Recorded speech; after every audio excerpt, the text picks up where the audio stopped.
So Ross, I think that it will be great that I call you an educator, and I also look at myself as a educator. But something about education, technology, and Web3 that is new, right? 5 or 6 years ago, at least I didn't hear about Web3 and blockchain. But you heard about this, and then you are have been telling everybody to take a closer look into Bitcoin and blockchain and Web3.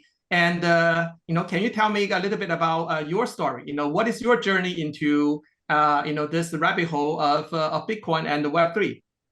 Yeah, absolutely. I started this blockchain journey probably about a little over 10 years ago in Hmm. 2012. Even though Bitcoin came out in '09, I heard about it, I read about it, but was never really interested. And then I came across an article about Bitcoin mining, and that's when I got intrigued. I was like, oh, you can actually accumulate money when you're sleeping by mining coins. And back then, it was a lot simpler. Back then, it was the use of regular computers with CPUs.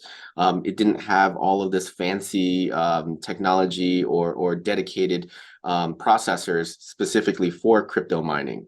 Hmm. Then in about 2013, I started mining a lot more, and then I got interested in the community in itself and tried to delve in a little bit more. And then around 2016, 2017 was when I started reading about NFTs and NFT projects.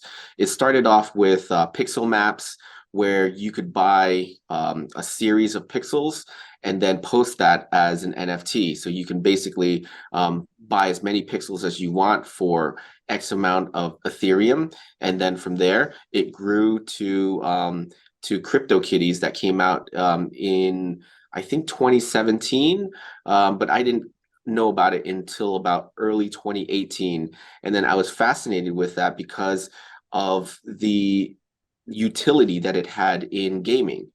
And then, you further go down the rabbit hole about the distributed ledger and how it could be used for supply chain management and other sorts of things. So that's how I really got started in blockchain technology. Yeah, so that's great. I learned about the Bitcoin and blockchain technology, I think, a lot later than you. So I remember the first time I ever heard about the name Bitcoin was in Berkeley when we were hosting some visitors visiting Berkeley. Of course, for a tour of the campus and technology and so on and so forth. But during the break, there was one the investor I still remember. He was making a phone call to his daughter, and of course, he is very open-minded.